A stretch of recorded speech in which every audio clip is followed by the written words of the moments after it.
Welcome to Ear Biscuits, the podcast where two lifelong friends talk about life for a long time. I'm Link. I'm Rhett, and this week at the round table of dim lighting, two guys have t-shirts with nothing on them. Mine is black and my best friend's is tan. We didn't work this out ahead of time. This kind of thing just happens when you are in the same line, on the same page. We're not gonna get mad. We're not gonna rage. We're just gonna cough, and we're just gonna talk. We're gonna answer some questions. We're gonna have some sessions of some answers, and we're gonna... I just took an Advil for my headache. Yeah. And my t-shirt is still tan as can be. Yeah. His is so black that it looks like his torso is not even there, but that's okay, cause his head is floating. I'm like a magician.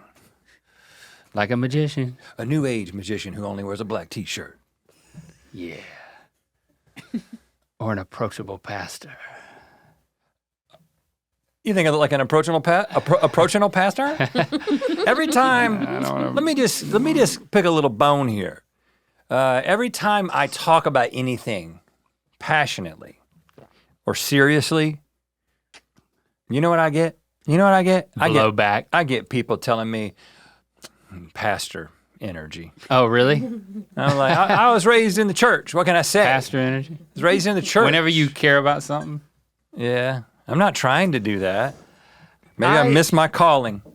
I think I'm feeling the relief of pain. I was trying to cheer you up because thank you for we that. got ready That to helped. do this, and you know we've had a long day. We shot another video. We Tell 'em what traveled it off was. site. It was a special video. I think it's out. Mm-hmm. It's out. It will have been out. This morning, Oh. we filmed. We went.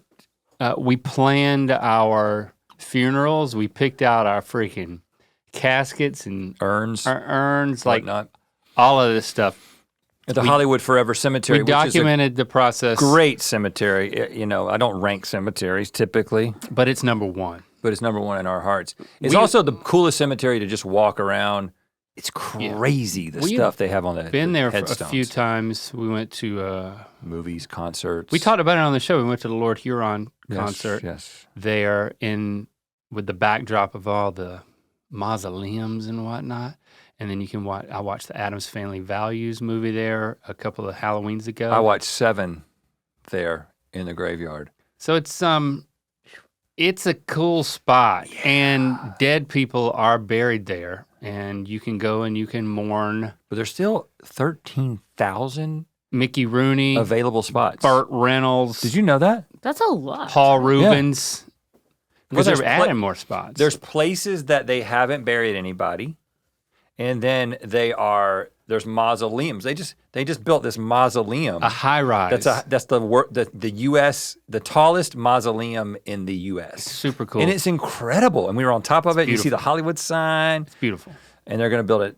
I don't know if I should say this. They're going to build another one. You think they told us stuff that we can't repeat? Like we. The No. camera wasn't rolling when we said that. Oh. When they said that.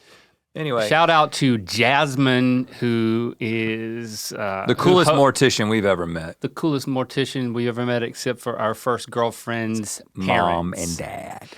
Yeah. The So anyway, Oakland it People's was Funeral Home. for informational purposes, but also comedic purposes.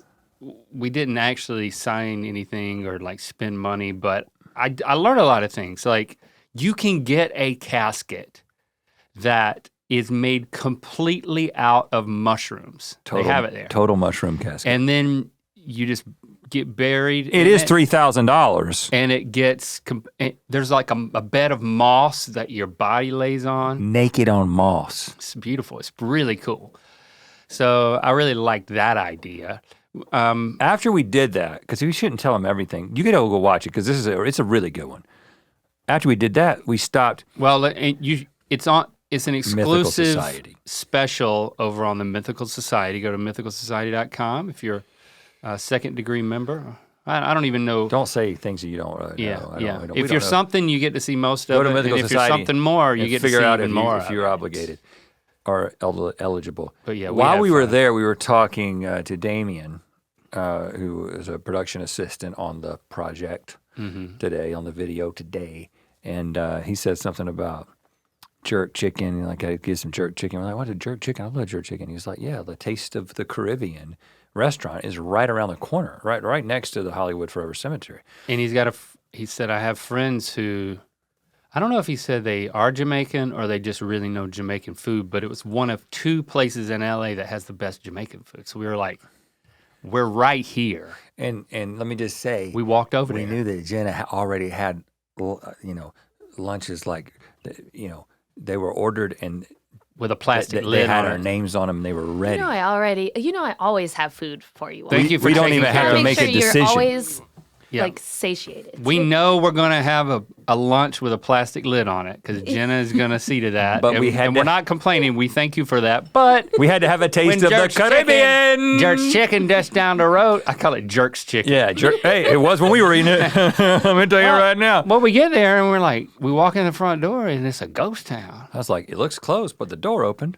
So we went inside. And started not a soul inside. Music playing, reggae music playing, loud TV's music going. playing, boom, ba boom, boom, boom. But there was a couple of hello, no response. nothing. We're not talking about no patrons. We're talking about no employees. Nobody was there. You know that place is gonna be good though. If that's the case, Well, somebody where needs the to be there to employees are make just it. chilling. But eventually That is somebody gonna be decided they good. would return to the counter, and she was like, "Oh, surprised!" It seemed that somebody was there, and we sat down. We're We like, had it's 1 o'clock. we had a great meal of jerk chicken and then roti, which is like the Jamaican curry. You know what? I season stuff up. I throw a little plantain order in there as well. Yeah, and you know what I ended up doing?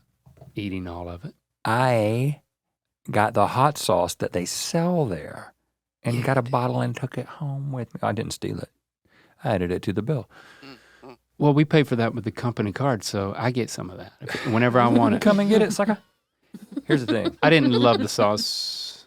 I did. I tried it. The hot sauce it has that the Scotch bonnet peppers in it and the mango. We sat I across love the from Caribbean each other, taste. and we both shared both dishes We did. We made a complete mess on the table. of the table. Spilled multiple things. Tipped well. I don't know what the tortilla-like thing that roti comes in. I don't know. I don't It's like care. a lentilized thing, but yeah, It's flaky, it's awesome. but not. It was awesome. And I think the Makes a one mess. employee who was doing everything, it seems, she was like, she's super nice, and I she think was she like, tried to make it seem like she wasn't the one back there cooking it. she was like, where y'all from? And, what part of town?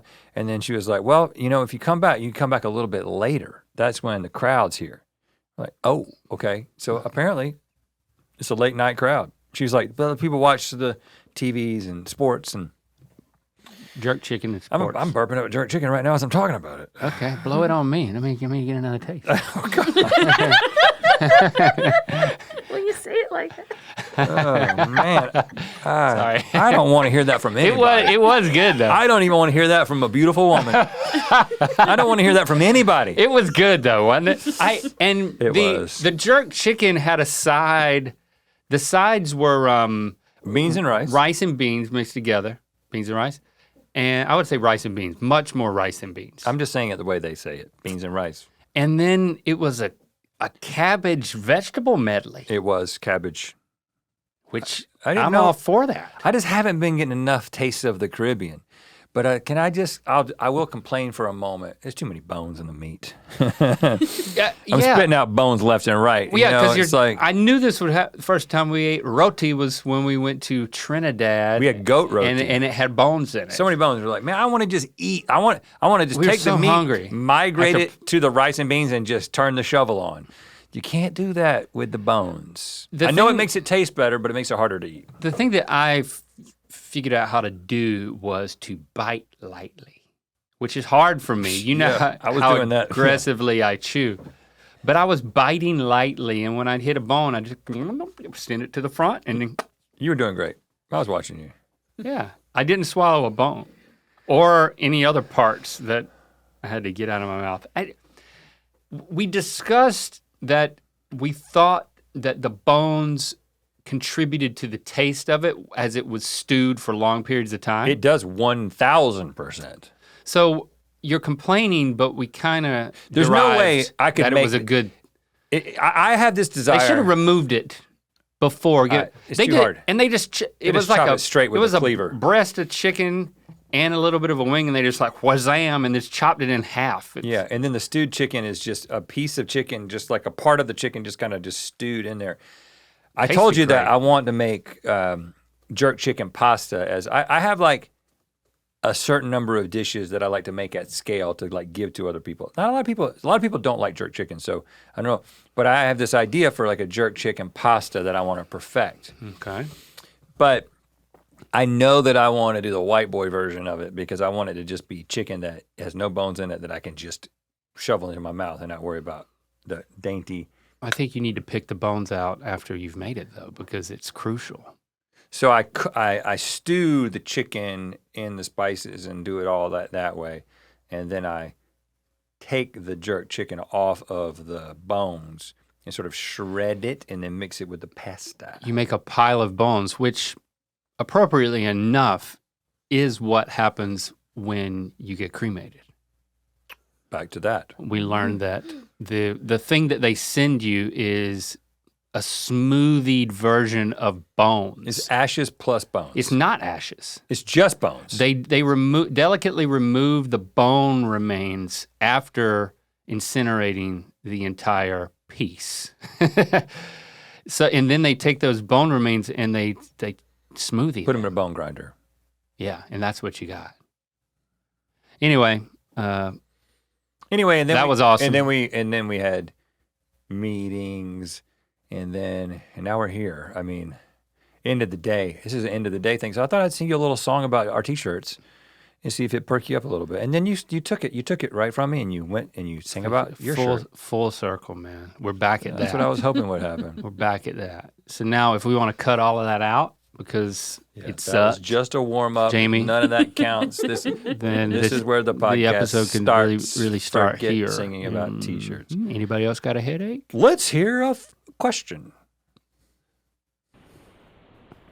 Hey guys, it's Al from Boston, and I was just listening to, I'm a little behind on the ear biscuits, but I was just listening to Rhett talking about how he was in Boston, and it's funny. I think the most Boston thing happened to me while I was listening to that, where I got defensive before you said anything. I was like, what the hell is this? This dude's gonna talk shit about Boston? Who's gonna talk shit about Boston? And then you were talking about how you liked Boston, and I was like, what, he likes this piece of shit city? So I think, I don't know, it just kind of dawned on me. I was like, that's probably the most Boston thing that could ever happen. You're like, I love this city, but it also sucks. But yeah, see ya. Wow, that's good. And I love his accent. That was real? I love That's his a real. accent. That's a real He person. had to have a negative take, regardless of the outcome. He knew that he had to stick to that. So Boston. I love that. See, that's one of the things that makes Boston so great. The negativity from the Bostonians. Did you pick up on some of that? No. When I was there on July 4th, it was all tourists. All the time. I think all the locals were like, hell no, we're not going to be a part of this. Okay.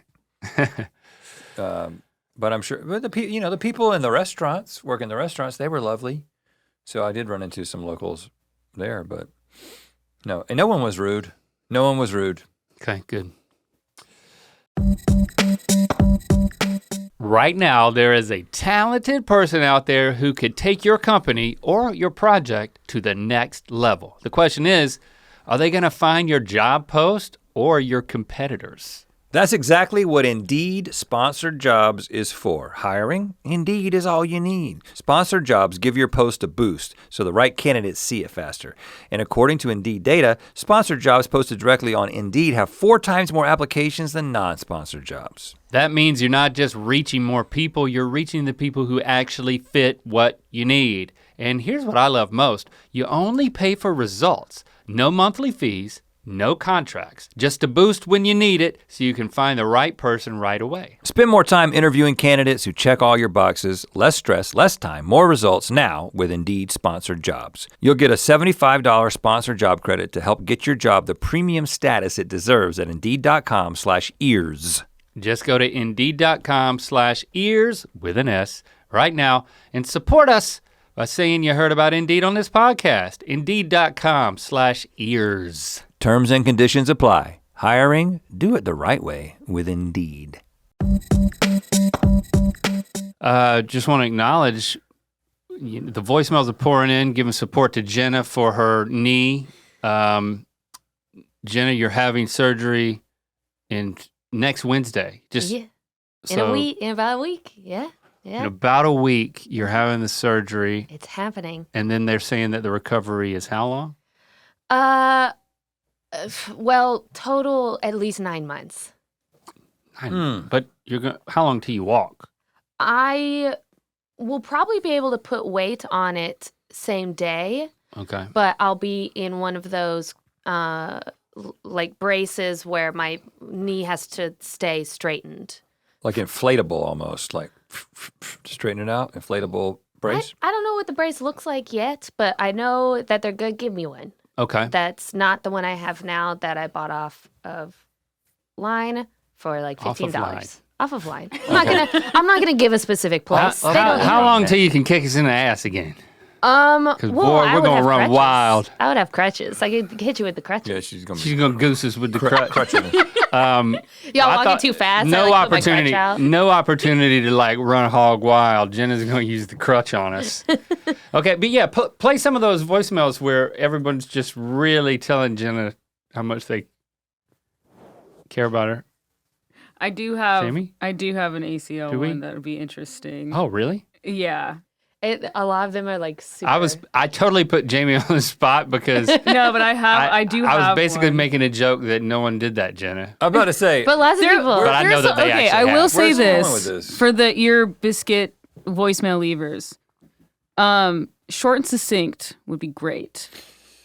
Okay. Because there was a few If it's so that were long. like 3 to 5 minutes. Yeah, people are really giving me advice. Yeah, it's great. But there is one. You feel that the I can love, right? find. Even though we are not choosing to play any of that because they're way too long and gushy. Yeah, I feel the love. Yeah, Jamie's sending them to me so I can still listen to all of them personally. So okay. All right, sweet. good, because I everyone really who didn't want sent to hear in a them. voicemail, I If they weren't about me, I didn't will wanna hear have heard it before my surgery, and it is already appreciated. Yeah.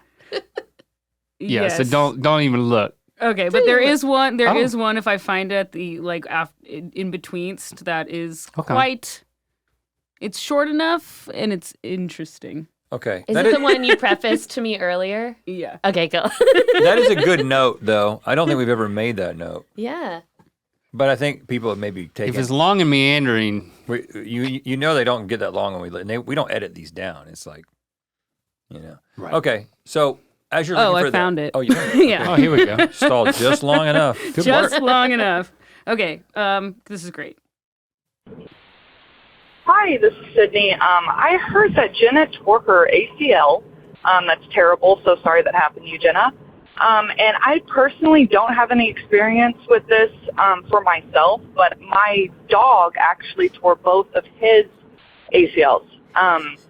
And what really was beneficial for him in his recovery was a very nice crate, with a lot of blankets. So I would recommend getting one of those. You might need like a high impact one because you kind of seem like a biter. Someone, might tear up their enclosure. And if you're going to be pretty anxious with all that crate rest, I would recommend some trazodone from your vet. Your doctor. And yeah, that's pretty much all that I did for my dog. He is doing great now, and he runs as fast as he used to. So yeah, hopefully, if you do all those things, you will be able to get back on your feet. Thanks, guys. Bye. Okay. So you got She's some a advice. biter. I am a biter. Watch out for the chompers. Yeah, I wouldn't have. I wouldn't have known that a dog could break its ACLs. Although, of course, it can because it's a mammal that's got them. But Yeah. Jacob's dog That's right. tore Our COO. Poor Riley. Riley. Uh-huh. Riley tore her ACL? I didn't know it was an ACL. It was something like I a know, knee replacement or something. Yeah, I know Jacob had Oh, yeah, Jacob. tore his ACL. No. I was like, are you mistaking him with his dog? No, No, the dog. The dog, I swear Yeah. this happened. There was a I big knew surgery something- on one and then on the other leg. Yeah. Uh-huh. I knew it was something with her leg. I didn't know what it was, but that's Okay. great. But yeah, I actually have been making sure my crate is exactly how I want it so that I don't go absolutely insane, and the doctor will give me some good medicine so I don't lose my mind. But yeah, I've been nesting. I've been making my home very friendly to my needs. To hunkering down Hunkering down. and elevating. Adding a chair in the shower, the good stuff. Okay, so we'll keep you posted. Thanks for all your support and encouragement for Jenna because, of course we're doing that too, but, it means different. It means something different coming from you. Yeah, maybe I'll send another voice memo to you all like the last time I had surgery. Yeah. And you won't save it again. A little bit loopy. None of us will save it again. Yeah, This time. we'll save it this time. All right, let's hear another one. Hey, Rhett Link. This is Nick calling from Los Angeles, California. So I was wondering if you guys could help me out with something. I'm a runner, and I usually listen to your podcast right when it comes out, first thing Monday morning. And that also happens to be when I'm doing one of my hardest running workouts of the week. And so I was wondering if you guys could maybe give me your best motivational speech to help me through my next run, and also maybe talk a little bit more broadly about some of the things that motivate you guys to do what you guys do. Thanks so much. I really appreciate it. Okay. Ready? Yeah. 3, 2, 1. I don't know. I don't get it, man. I don't understand what you're doing when you're running, man. It's never been something that I've done. I am almost jealous of you that you're doing it right now. It's completely foreign to me. You running is like me going to space. I don't really have a point of reference for it. And if I'm going to do it, I better be drunk. Is this turning into a Good Mythical Evening promotion? Yes. Hold on, you can't do that. What? October 23rd. Hold on, Nick's motivational speech is going to be an ad? Yes. Make sure, Nick, you buy a ticket to Good Mythical Evening on October 23rd. It starts at 10 p.m. Eastern, 7 p.m. Pacific. It's completely unpredictable what's going to happen, just like running, because anything can happen when you're running. Nick. All right, Nick. we can start over. I'm sorry, Nick. I turned it into an ad. We'll start over. Nick, it's Rhett. Nick, it's Rhett. All right, start over. 3, Rhett here. 2, 1. Nick, take everything that my friend just said and forget about it for a moment. I mean, we do want you to be a part of Good Mythical Evening, but that's not really what this is about. This is about you. 3, 2, 1, go. This is about you. This is about the journey ahead of you. You are running in Los Angeles. The reality is, if you slow down right now, something bad could happen to you. I don't know what part of town you're in, but these days it can happen anywhere. And I'm just saying, just like you need to keep running. You need to. We should be almost at a sprint at this point. You should be looking over. You should be looking over both shoulders. You talking about gotta the keep coyotes? We got wildlife we got to worry about. Mm-hmm. We got unsavory characters we might have to worry about. We want you to stay strong. Do not stop, no matter how bad the cramps get. Do not stop and bend over and try to catch your breath, because that, Nick, is when you are vulnerable. Mm-hmm. Don't pull your pants down. Is that what you're getting at? Hey, one foot in front of the other. Look, keep your eyes to the horizon. That way you won't get seasick. What's that thing? Shin splints? Enjoy it. Side cramps? Embrace it. Eyes watering, uncontrollable weeping, it's all part of it. Nick, if the 78-year-old version of yourself could look back right now. Snap his fingers and suddenly enter into your young, healthy body that is running the mean streets of Los Angeles. He would be so happy. He would say, I'm going to take a deep breath of this smog and I'm going to be grateful for it. Yeah. Okay. And I'm going to keep running and like, look, feel how it feels. I mean, it hurts a little bit, but it's a good hurt. And the fact that I can do this right now. Your nipples chafing against Yes, the rash that is forming in between my shirt. legs. This is what my older self would want for me right now. And I'm doing it. I'm doing it. Don't look over your shoulder. Keep going. Go, go, go, go, go, go, go, go. I'm setting the pace to go, go, go, go, go, go, go, go, go, go, go, go, go, go, go. Stop. Nope. Don't stop. Just kidding. Okay, Nick, I hope that did something for you. Yeah. How do you do some? I don't want to talk about running. Yeah, but you do some biking. You do some biking, and you have to stay motivated, right? You got to make sure your bike is charged. You got to make sure your bike has a charge. Yeah, I'm not talking about so you can keep my going. e-bike publicly because. Oh, you're not? Well, you're too late. I did. It's a little bit of shame. A little bit of shame there. You haven't talked about this publicly? No, Well, because I don't want my biking buddy to find out. We haven't biked together in like over a year. his name is Nick as well. Yeah. Hold on, what if that was him? Didn't sound like him. No, it wasn't him. Hold on, you I haven't di- I told haven't even- Nick I- about your e-bike? I haven't been able to tell him. Well, Nick, No, don't you do it. you know who you are. Don't you do it. I just haven't. I've been too embarrassed. Nick, you know who you are. Link's biking buddy. We talked about not doing it before turning like 60 or maybe 50 or something. Well, you're pretty close. Tell me you rounded up. I definitely rounded up. Yeah. But that keeps you motivated, right? Because you tell me all the time. I mean, the thing is that I don't ride. I mean, I know how to ride a bike, but I do not regularly ride a bike. But you tell me about all the places you go, and I'm just like, It's awesome.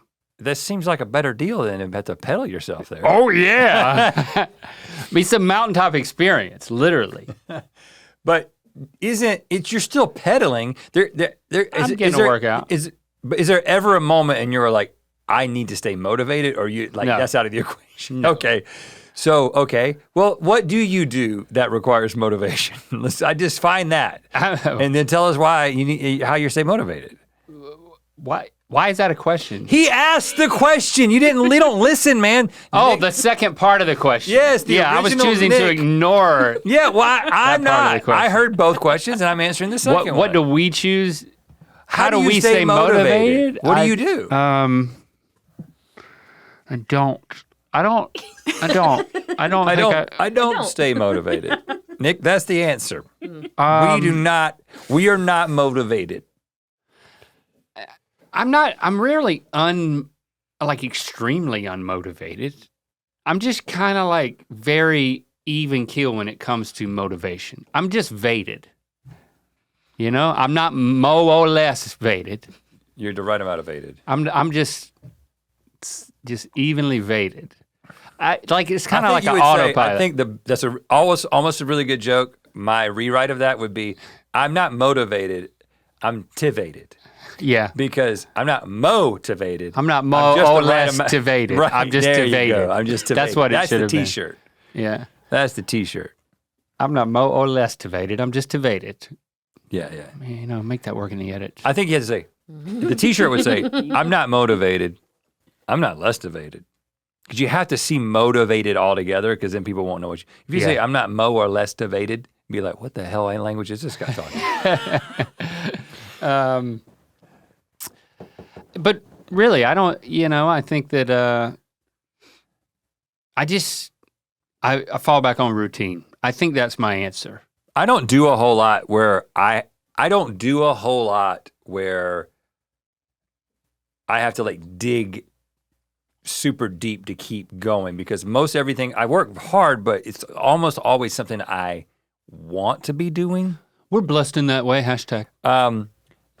But I do like cardio workouts where I'm like, I don't want to keep doing this, but I watch a YouTube video at the same time about something completely unrelated. That's how I stay motivated. You watch talking head YouTube videos while working out. If I start listening to music, I get less debated. My thing is, That's interesting. it's like, because music while I'm working out feels like I'm trying to psych myself into like energy that's not actually there. Like, yes, yes, yes. And I'm like, I get bored really quickly with that happening in my brain. Okay. And I would just much rather listen to someone talk about some concept and just be like, separate from that happening, my body is just doing something. Your brain is somewhere else. My brain is somewhere else. And so my brain, if I'm listening to music, you know what my brain starts thinking about? Damn, this is hard. I gotta listen to that beat to keep going. It's like that, I don't like that. I wanna be distracted from the pain and just have it set in. I guess I understand that. Like, if I was doing a long climb on a manual mountain bike, you know, which I still try to do occasionally, but maybe only once since I've got my other bike. You still have your other bike. I'll listen to a podcast. If it's like a 45-minute climb, I'll listen to a podcast on the way up, and then when I turn around to come back down, I switch to music. Oh, music on the way down. Music on the way down. So interesting. Podcast on the way up because I'm just grinding away in granny gear. And I like having a distraction. So same principle. So it is a similar principle. But like working out in your garage, listening to a podcast, it feels a little strange. I wonder how many people listen to podcasts when they go to the gym. Oh, I think it's probably a lot at this point. Like, I don't know what the percentage breakdown is, but I think if you were popping people's earbuds off at Equinox, I think it's 50-50. I mean, Talk versus music. Got our boy Nick. Is he still running to us? Or did he turn it out? You still running, Nick? Keep running. Yeah, he's still running. Keep running.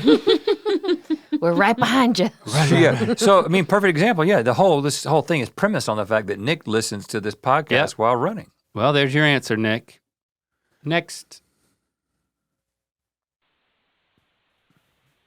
Hey, Rhett and Link. This is Victor calling back. Rhett, I really appreciate you accepting my apology. Link, Hold on. Thanks Pause for it. sticking up for me. Can you got to refresh our memory. So we had a caller named Victor who was apologizing to Rhett about taking the picture on the beach. The beach man. The beach Yeah, man. when and he had has COVID. Now followed up on your acceptance of said apology. I love this. Now we're in a conversation. Okay, so roll that back a little bit. Let's hear it. Hey, Rhett and Link. This is Victor calling back. Rhett, I really appreciate you accepting my apology. Link, thanks for sticking up for me. I did look into it. I'm 2.1% Bosnian on 23andMe, so we're good. Also, Rhett, I don't remember you explicitly saying that you had COVID, but that doesn't change the fact that I was an ass on the interwebs. So, I think we're good now. All right, love you guys. Bye. I don't know if we're good, Vic. I don't know if we're good now. Yeah, because he kind of like he accepted your apology, but then he's now adding something where it's like you were lying. You were stretching the truth. Well, no, I was misremembering if that's the case. Or he was. He seemed to put it all on you, though. Why wasn't it equally potentially misremembered by both of you? So the beef is back on. Yeah. We're going to have to fight now. We're going to have to fight now, Victor. Okay. I cannot remember, so I'm trying to go back to a time that I can't remember to pontificate about what might have happened. Maybe I knew that I had COVID, but I did not want to say it because it was still that time when you're like, I don't want to tell somebody I got it because I don't want them to get unnecessarily scared. I'm outside. It's probably not that big of a deal, but I don't want to get too close. And then the middle ground ended up making me seem like a jerk. Mm-hmm. But I feel like I would have said that the first time I told the story. I don't even remember when you accepted his apology. So how am I supposed to remember? I wasn't even there for the other thing. You remember the episode not too long ago where I was correcting myself about Bosnia? I remember something about Bosnia. Well, I mischaracterized the war in Croatia, Yes. and I ended up apologizing to Bosnians everywhere. The apology episode. Yeah, I expanded that to Brian Bosworth and other people Yes. who had Bosworth's It was great. Bosnian things in their name. That's what he's talking about. Okay, next voice. I think he's lying. I mean, I just say, one in one ear and out the other. I just want to make sure some stuff stays around because he might call back. Yeah. Now that the beat's point. back on. Hi, Rhett Link. My name's Emma. I'm from Utah. My story takes place about 7 years ago. My then boyfriend, but now husband, was just going through a really hard time, struggling with money, family, living situation, etc. And he was working mowing lawns. And during one of his shifts, he lost his key fob. And so it was just in some lawn, no way of finding it, awful. And he's not big on accepting help. And so what I did is the following day, I typed out versus writing, so he couldn't recognize my handwriting, his letter saying, I'm an anonymous neighbor. I saw you lost your car key. Here's some money to replace it. I wanted to help. And I included that letter with some money on his car the next day. Now, 7 years later, I still have not told him, but he and his family used this moment as like a huge thing. Like, there is a higher power. The world will repay us. There is humanity. Like, people are good. You get good coming back to you, sort of thing. Like, his mom talks about this in large groups in like a very spiritual way.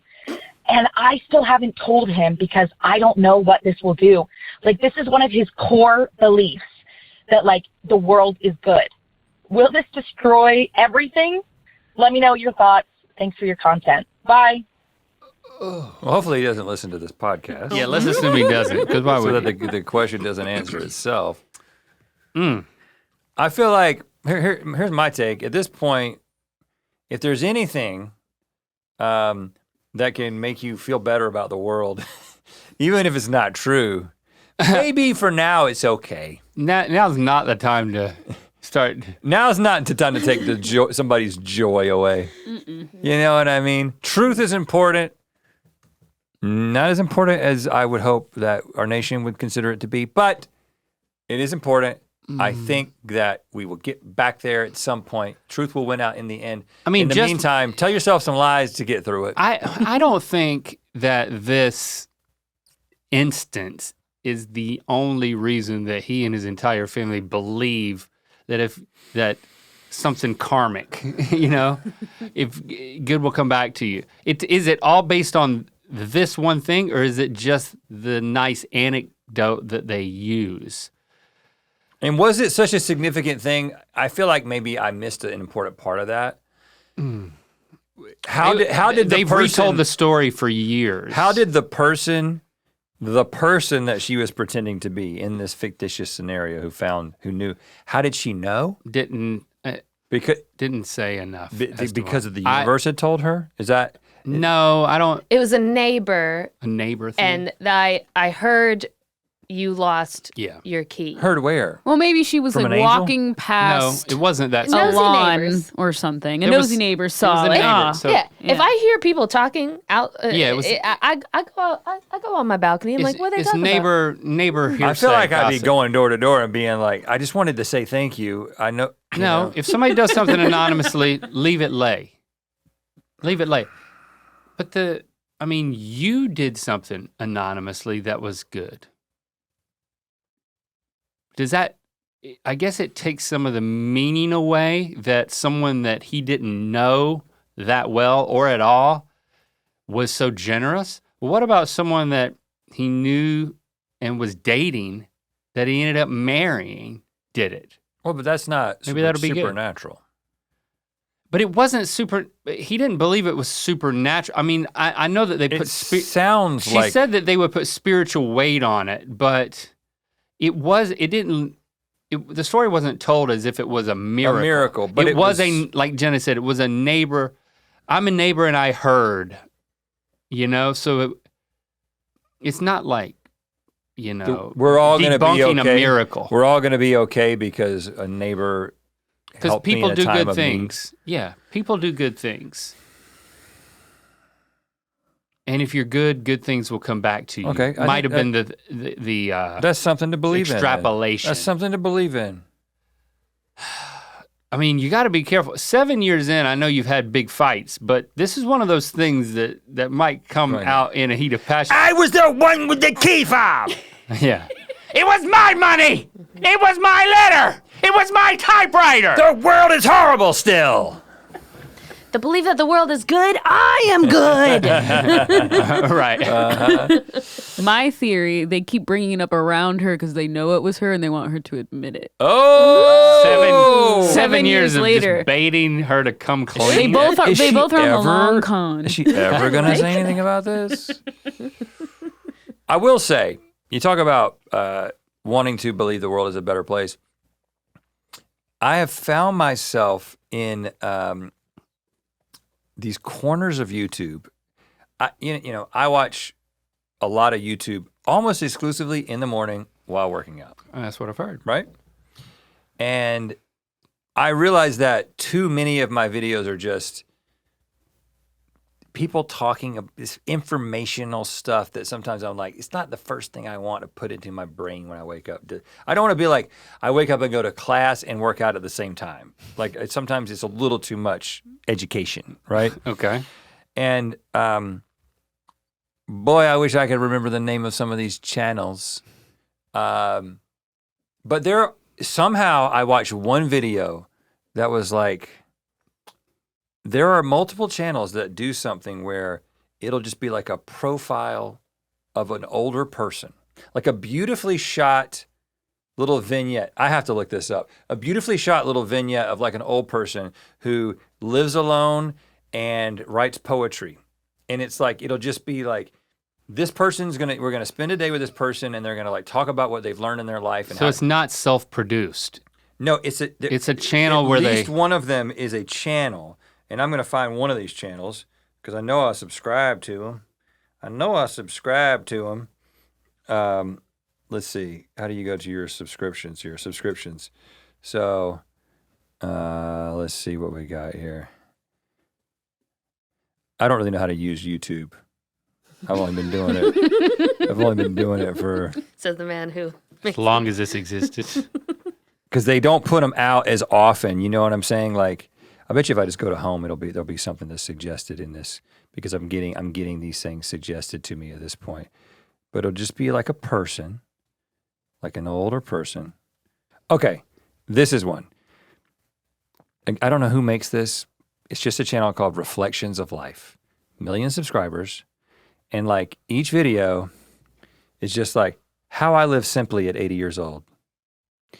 The beauty of less. What we gain when we stop chasing more. 800,000 views, 12 minutes, 15 minutes long. Becoming myself. It took me 80 years. Life lessons I wish I knew earlier. Like, it's just not always old people, but a lot of times it is an old person.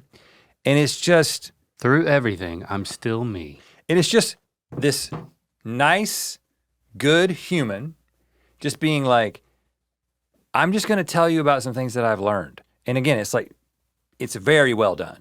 Huh. And there's multiple channels that do stuff like this. Reflections of Life. Reflections of Life is one of them. Okay. And I have found myself just being like, you know what I'm going to do? Because they're like 20 minutes or whatever. Sometimes all I do is go down and just do a little like stretching and mobility it's all I got time for. I'm be like, I'm not going to listen to some guy talk about some information. I'm definitely not going to like check in on the news. God forbid I would do that. I'm going to like listen to an old person talk about what they've learned. And it's just like the music is good. And it's very, very good.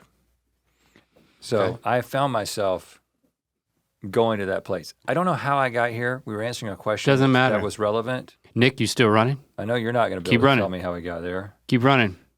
Keep going. But you know how I got there. I recommend Did we answer that question? Yes. Okay, good. Next voicemail. Hey, Rhett Link. It's Nathan. I'm not sure if you'll remember me, but about 8 years ago, I was on Good Mythical More for my Make-A-Wish. The episode was titled Toothpaste and Tarantula Smoothies. So I just called to see how you guys were doing. Good. let you know an update on how I'm doing. Been cancer-free for about 4 or 5 years now, and living life. Graduate in December from Grand Valley State University here in Michigan with a bachelor's in legal studies.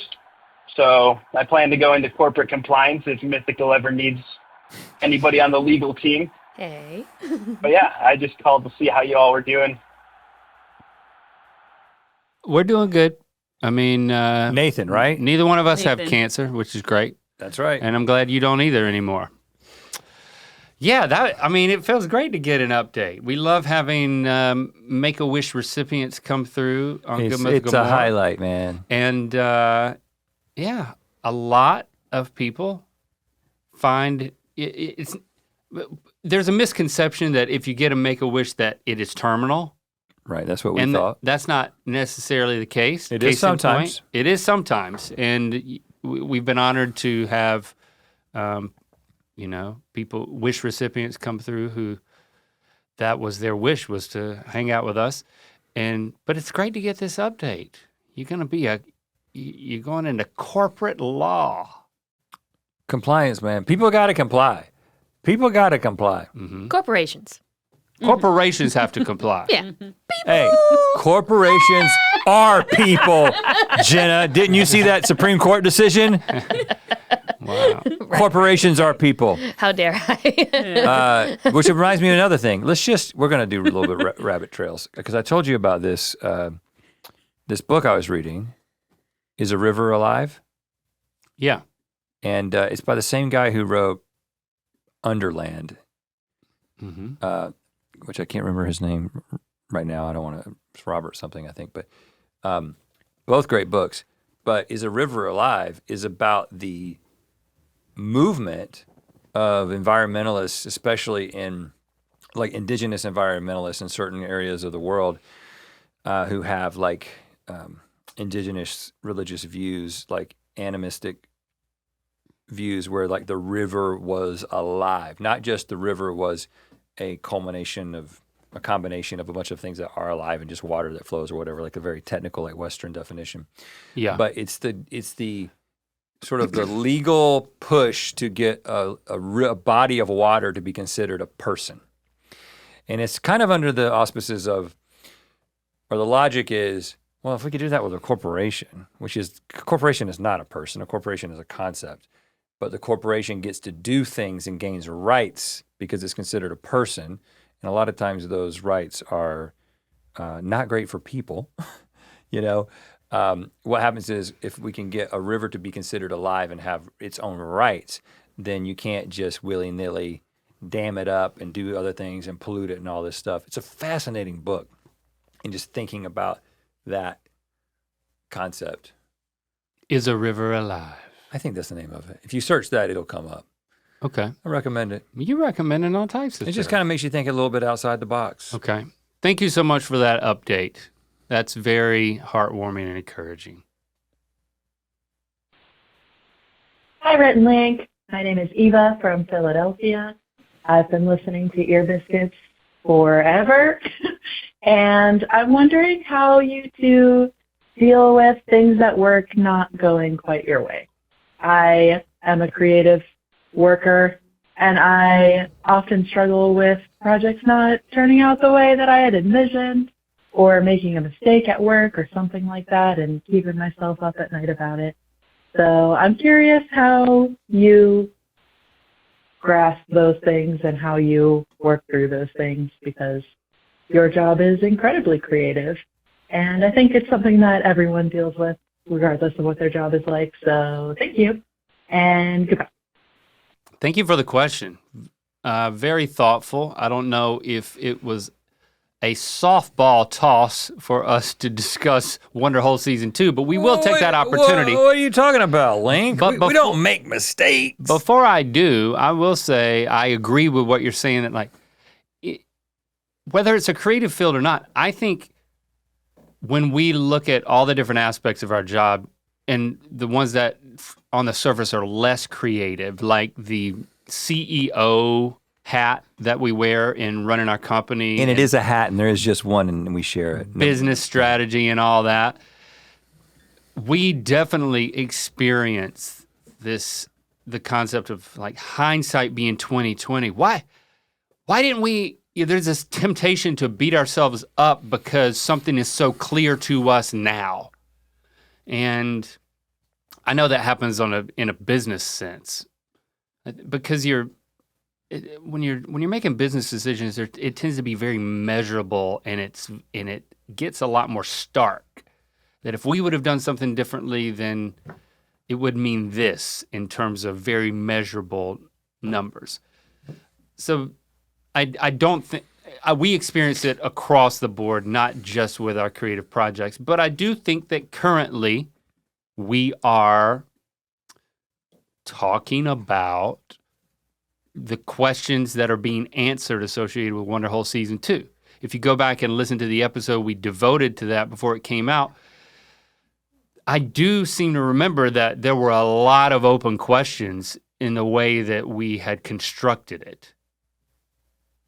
I mean, and many of those were around not just how people who watch it will react to it, but also the experimental nature of the strategy to lean so hard into the titles and thumbnails being emulations of genres, and seeing, if not, I'll say it, hoping that the algorithm would cooperate with it and send it out to more people because it was in those genres or appeared to be in those genres. Now, at this point, I will say pretty much week over week, we've kind of lost a little momentum in the performance of Wonderhole Season 2. Definitely across the first 5 episodes. And, YouTube gives you all of this measurements on the back end that if you're the creator of the video, you can see where does this video rank at this particular time from release when compared to all the other videos. Out of the last 9 videos. So 10 videos total. Yeah. How is it performing against all the previous 9 videos in the same amount of time? And that's where I'm saying that the momentum has gone down. Right. And that's information that we didn't know. And I'm tempted to say, well, or maybe I'm just being honest to say, it feels discouraging. Because, and then there's a temptation to second guess the decision to do it. And then I start saying things in my brain like, well, we never would know unless we tried. And we wanted it to be seen by as many people as possible. And we had reason to believe that it would work. But we'd only know by trying and by committing fully to it. And I believe that we did commit fully to that strategy. We can now know for certain the answer that we were seeking. It's just not the one I'd hoped for. I agree. So I think that there was 2 parts to it, right? There was what were we trying to accomplish with it, with season 2, and then what were we hoping to accomplish in terms of reach. And those were 2 different things, and they were a little bit, there was some overlap, but like we kind of saw them as 2 different paths. And I think that the lesson that we learned is that the marketing side of it, like the angle, like the assumption that if we title and thumbnail this in a certain way, the algorithm will respond, and then we can sort of trick people into watching something that didn't work. And we can talk a little bit about like what we think we're learning about that. Do it. Okay, yeah. So, and this may seem obvious, like when I say it, you'd be like, oh, of course. I think broadly speaking, what we learned is that the algorithm is smarter than we thought it was, right? Because essentially what we did, as you know, is we took a viral genre, a video, title and thumbnail, And based on the 2 episodes of season 1 that performed the best, being one of them was episode 1, which was very similar to existing genre. Most Expensive Flight. And then the Red versus Blue, 24 Hours as Red and Blue, which was also not exactly a genre, or not exactly the same title, but it was a genre of video where you were 2 different colors. Those 2 episodes performed so much better than the 4 other ones that were just completely original experimental ideas. So we said, well, let's just do that strategy for every single video. But what we ended up doing is we ended up picking titles and thumbnails that performed well on YouTube as a whole and that get tens to hundreds of millions of views. But they're getting tens to hundreds of millions of views from children.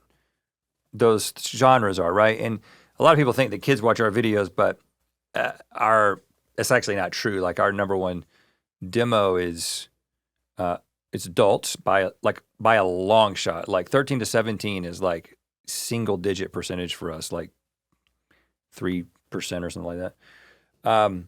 So what we did is we created a piece of bait, the clickbait, that draws in someone who actually just wants to see the video that they clicked on, and then the subversion of expectations to be like, well, it's something else. It's a story. It's like, well, I don't want that. And then what you end up doing is every click that you draw in outside of the fan base, you're immediately getting that person clicking off, and so the algorithm is seeing, oh, this isn't resulting in watch time, and so it doesn't serve it to more people. So it doesn't fall into the same stream as the videos that it's parodying, if that makes sense. Which we knew was a possibility. Yeah. It just because and I mean, we haven't looked at the retention, so I actually don't. You don't see like a huge drop off at the moment that we take you down the wonder hole, that we switch from what you think this video is about. Of course, I haven't looked. I don't think there is that big of a drop off. There's not a huge drop off, so. But I think it is inconclusive. But right from the beginning, I'm saying right at the very beginning of the video, even before we go down the wonder hole, we're not 20-year-old twins doing it. Like we're obviously like old guys. You know what I'm saying? But all of this, I mean, I don't think we have clarity, but you start to come up with explanations and they're better. I mean, you have this information. So when you're just explaining what did happen because it happened, then it's different than guessing what's regardless of what the specifics are. Because it could also be, well, the things that you guys are parodying are not as popular as they were when you came up with it a year ago. You're 2 years too late. There's multiple, whatever the specific reasons are, the strategy didn't work. It didn't help. The strategy, that's for sure. So it turns out that if we wanted to do, because we could have been like, well, let's just do the things instead of doing scripted. Well, we were gonna do a scripted video because that was the point of the project, was to do scripted and then try to disguise it as non-scripted so it would get caught in the algorithm. In retrospect, if we had just said, okay, you want to do a scripted series, just do a scripted series, knowing that it's not gonna go viral. It's not gonna get 1 million views per episode because that's just not that doesn't really happen on YouTube, and just be okay with that and then focus on what we were trying to do, which was develop the ability to kind of tell these kinds of stories. Yeah, I mean, I'm very proud of what we made. The strategy didn't work. So it's like you isolate those two things. And I do think there's nothing, not letting one thing taint the other thing. The fact that I'm very proud of what the episodes are, and the experience of making them was very positive, and all of the things that we wanted to learn that we talked about in the other episode, we absolutely learned those things and will apply those things. Us learning that the strategy didn't work informs our strategy moving forward, but the most valuable thing we're taking forward is the craft stuff that's a part of the actual videos. I think that's what I'm so grateful for, because we have that now and we're taking it forward. But I think back to answering your question, caller, there was, once we started seeing that was the trajectory of it, and we started to learn that strategy wasn't working, it was even more of a reason to start to focus on what we were doing next. And we had already made the decision before season 2 came out that we weren't going to automatically follow it up with a season 3. Right. So because we had made the decision that we wanted to do something else specifically that we're not talking about yet, the next project, which we're very excited about. And we did that because that's what we want to do next. And we don't want to keep and we knew that even if the algorithm strategy worked, we didn't want to immediately follow it up and just capitalize on it and do more of it, because from a creative standpoint, it wasn't the main thing we were trying to do. That did make it easier to not hang so much on this thing and just say, it's going out there. This part of it is not really going to inform what we learn in the strategy, in the marketing strategy and all of that. We don't need to learn as much about that for our next project. Right. And it was nice that we were able to, that was just a byproduct of us already planning what we were doing next. But I will say, I think the way that we instinctively reacted to the subpar performance was we put even more focus on the next thing. Well, we're already on to the next. I think maybe almost to a fault. Like in the last meeting we had with the team, the Wonderhole team, it was a meeting about the next project. But we called an audible and said, hey, let's take the first part, ended up being the first half of this meeting, and talk about how Wonderhole is doing. Because, I don't know, you tell me, but I did feel like for me there was this temptation to not do that and just let's not talk about something that could be frustrating or disappointing. The performance of this thing, the conversation that we're having now publicly, we had with them in that team, the temptation was to just move on. And I think that I'm glad we didn't do that, even though the impulse was to do it. And I'm glad because, I didn't want the team to feel like we were more disappointed than we actually are. And I wanted them to know that we were just as disappointed as they are in the ways that were justified, and that it's part of the shared experience, just like the caller saying. Disappointment, when you're putting yourself out there with a creative endeavor or otherwise, when you're taking risks and you're really investing yourself and your passions into something, disappointment could be around the next corner, Mm-hmm. And disappointment is a form of discovery. So shunning it or ignoring it or just trying to blast through that speed bump, I don't know all the ways, but I do believe that it's healthier. First of all, it's healthier for your car to slow down to go over the speed bump. So I'll use that analogy. And then I think you might be able to see a few other things that you can take forward on the rest of your journey if you're not just trying to blow through it. It might hurt more. I don't know, the analogy falls apart. But I think ultimately you actually learn more through failure than you do through success. That's what they say. And again, this is Wonderhole season 2 is legitimately a mixed bag for me. I'm not saying this to try to save face. We've had many failures. The primary goal of season 2 was to figure out how we performed, and I feel like there was a very significant jump in that part of the craft, and a lot of people noticed it and talked about it, and that felt good. The secondary thing was, can we actually make it a relevant thing that people are talking about because it succeeds in numbers? No, that didn't happen. And I think that the two questions that I would ask myself, and if anything, is what happened the way that I had hoped? Maybe that's nothing. Sometimes it might be nothing. But if it's anything, how do I celebrate that? And how do I recognize that? And how do I have like patience and grace with myself? And how can I encourage myself and the other people who worked on this? And so that's what we did. We were like, it connected in the way that we wanted it to connect from a story standpoint. Mission accomplished, team, us, like lot of credit due to us and the team for making that happen. Like, we should celebrate that.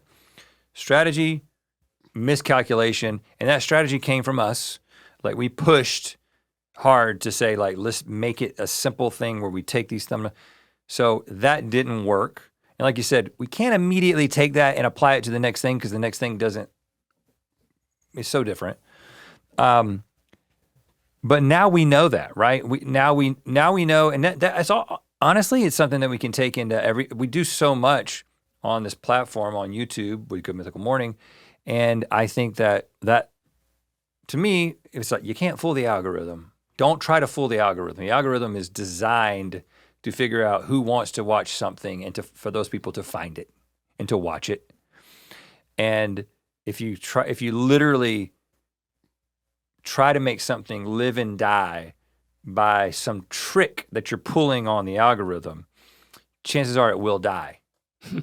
Chances are it won't work, because if the algorithm could be tricked that easily, then it wouldn't be a very good algorithm. And you know that there's so much information going into this algorithm that it's got to be pretty damn sophisticated. You're really kissing the algorithm's butt right now.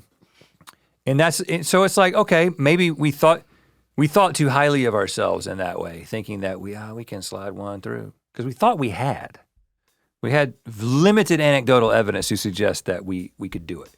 Right. And now it's just like, not going to try that again. Now, from here on out, it's like, what we do will be, the title and the thumbnail is the best indication of the thing that you're actually getting, because the expectation set by the title and the thumbnail should be paid off by the video, which, again, this is like YouTube 101. Yeah. So, but again, we thought that we were kind of tying into that. So, I think the answer to the question is like, is there something that can be celebrated? If so, celebrate it. Is there something that can be learned? If so, learn it. And don't try to explain it away. Like, we're trying to understand it so we can learn the right lesson. But we're not trying to explain it away and be like, well, no, actually, it's fine. It's not a failure, because you know what? It still gets more views than most shows on cable, whatever. Like, we could rationalize things like that. But it's definitive that the strategy didn't work in the way that we were hoping. Why did that happen? And that's ultimately a more valuable lesson between those two things. This is what worked. This is what didn't work. The thing that didn't work, usually there's more information there that you can take to the next thing, to something else, not necessarily the very next project, but to add it to your knowledge bank. Thanks for the question. I'm so glad we talked about that. I mean, I actually I am glad we talked about it, because it's like, well, we did this whole episode where we're like, there's all these questions. Let's see what happens. And I do like closing the loop on it. That, oh, okay, this is what happened. Thank you for enjoying Wonderhole, if you did. Got a lot of constructive feedback through the comments as well. It was an experience that elicited response, and I like that part of it too. Well, next week is not only another episode, but it's going to be an interesting one. So just if you stuck around this long in this episode and you're still running, make sure to come back for the next one, because we got some stuff to talk about. Yes, we do. We do. Hey, I was just watching you guys on Bobby Lee, and I couldn't believe you guys don't know how to describe what Good Mythical Morning is. And I tell my friends, it's a game show where the contestants are always the same, but the game is always changing. Maybe that helps. Bye. Good Mythical Evening is blasting off October 23rd at 10 p.m. Eastern, 7 p.m. Pacific. Get your tickets now at goodmythicalevening.com.